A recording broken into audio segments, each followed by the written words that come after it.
Hi குட்டீஸ். ஆச்சு ஒரு குட்டி கதை சொல்ல போகிறேன். விஜயநகர பேரரசோட ராஜா கிருஷ்ணதேவராயர். அவர் என்ன பண்ணுறார், ஒரு நாள் மக்களுக்கு ஒரு ஹாப்பினஸ், ஒரு சந்தோஷத்துக்காக வேண்டி அங்கே கூத்து நடக்க ஏற்பாடு பண்ணுறார். கூத்துன்னா நாடகம் போடுறது. பக்கத்து ஊர்லேருந்து கிருஷ்ண வேஷம் போட்டு கிருஷ்ண பற்றி நாடகம் போடுறதுக்கு வர சொல்கிறார். ஆனால் ஒரு ஆர்டர் என்னன்னா, நம்ம தெனாலிராமனை உள்ளே விடக்கூடாது. ஏன்னா அவர் ஏதாவது சேட்டை பண்ணுவார்ல, வந்து டிஸ்டர்ப் பண்ணக்கூடாதுன்றதுக்காக வேண்டி தெனாலிராமன் உள்ளே வரக்கூடாதுன்னு சொல்லிட்டு ஆர்டர் போடுறார். இது தெனாலிராமனுக்கு காதுக்கு போயிடுச்சு. ஓஹோ, நம்மளே வர வேண்டாம்னு சொல்கிறாரா அப்படின்னு சொல்லிட்டு தாத்தா வேஷம் போட்டுக்கிட்டு கையில் ஸ்டிக்கு வச்சுட்டு வர்றாரு. அரண்மனைக்கு வர்றார்.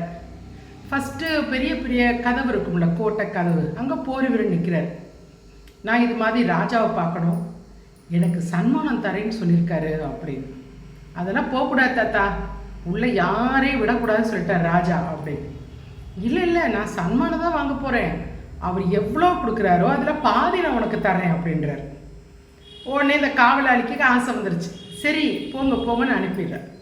அதே மாதிரி ரெண்டாவது கதவு, ரெண்டாவது கேட்டுகிட்ட இருக்க போர் வீரன்ட்டு இதையே சொல்கிறார். ராஜா எவ்வளோ சன்மானம் கொடுக்குறாரோ அதில் உனக்கு பாதி கொடுத்துட்றேன் அப்படின்றார். அவர் உள்ளே போங்கன்னு அனுப்பி விட்டார். உள்ளே வந்தால் கிருஷ்ண வேஷம் போட்டு கூத்து நடந்துக்கிட்டு இருக்கு. இவர் என்ன பண்ணுறாரு, இந்த தாத்தா வேஷம் போட்டவர் தெனாலிராமன் கையில் இருக்க ஸ்டிக்கை வச்சு அவர் டொமர்னு அடிக்கிறார். அவர் ஐயோ வலிக்குதேன்னு ஜம்ப் பண்ணுறாரு. உடனே ராஜாவுக்கு கோவம் வந்துருச்சு.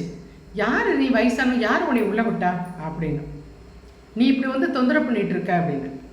உடனே போர் வீரனை கூப்பிட்டு ஒரு 24 சவுக்கடி கொடுங்க அப்படின்னு சொல்லி ஆர்டர் போடுறார், கட்டில் போடுறார். உடனே இந்த தாத்தா வேஷம் போட்டிருந்தார்ல அவர் தெனாலிராமன், இல்லை ராஜா, நீங்கள் எனக்கு எது கொடுத்தாலும் பாதி வந்து வாசல் கதவுல நிற்கிறாரு காவலாளி, அவருக்கு பாதி கொடுக்கணும். அடுத்த பாதி ரெண்டாவது கேட்டு நிற்கிறார் பாருங்க காவலாளி, அவருக்கு கொடுக்கணும். 24ல் 12 சவுக்கடி அவங்களுக்கு கொடுங்க அப்படின்றாரு இந்த தாத்தா. யார் இதுன்னு பார்த்தா நம்ம தெனாலிராமன். ராஜாவுக்கு ரொம்ப கோவம் வந்துருச்சு. அப்புறம் அங்கே இருக்க ராஜகுரு ஏற்கனவே பிடிக்காதா, பாரு ராஜாவே இன்சல்ட் பண்ணுறானே இவன், இன்னும் இவன் என்னென்ன செய்ய மாட்டான் அப்படின்னு எல்லாரும் பேசுகிறாங்க. ராஜாவுக்கு ரொம்ப கோவம் வந்துருச்சு. நாளையிலேருந்து நீ என் முகத்தில் முழிக்கவே கூடாது, அரண்மனைக்கு வரக்கூடாது, இது என்னோட கட்டளை அப்படின்னு சொல்லிட்டு கோவமாக போயிடுறாரு. மறுநாள் பார்த்திங்கன்னா ஒரே அரசவையில் எல்லாம் கக்கன்னு சிரிச்சிட்டு இருக்காங்க, ஹாப்பியாக இருக்காங்க. என்னென்னா தெனாலிராமன் வந்துட்டான் அப்படின்னு போய் ஒரு போர் வீரன் போய் ராஜாட்ட சொல்கிறாங்க. ராஜாவுக்கு கோபம், நான் தான் என் முகத்தில் முழிக்க வேண்டாம்னு சொன்னேன், எப்படி வந்தான் வேகமாக வர்றாரு. அங்கே பார்த்தா தெனாலிராமன் தலையில் ஒரு பெரிய பானையை கவுத்துக்கிட்டு எல்லாரையும் ஜோக் அடித்து சிரிக்க வச்சிட்ருக்கிறார்.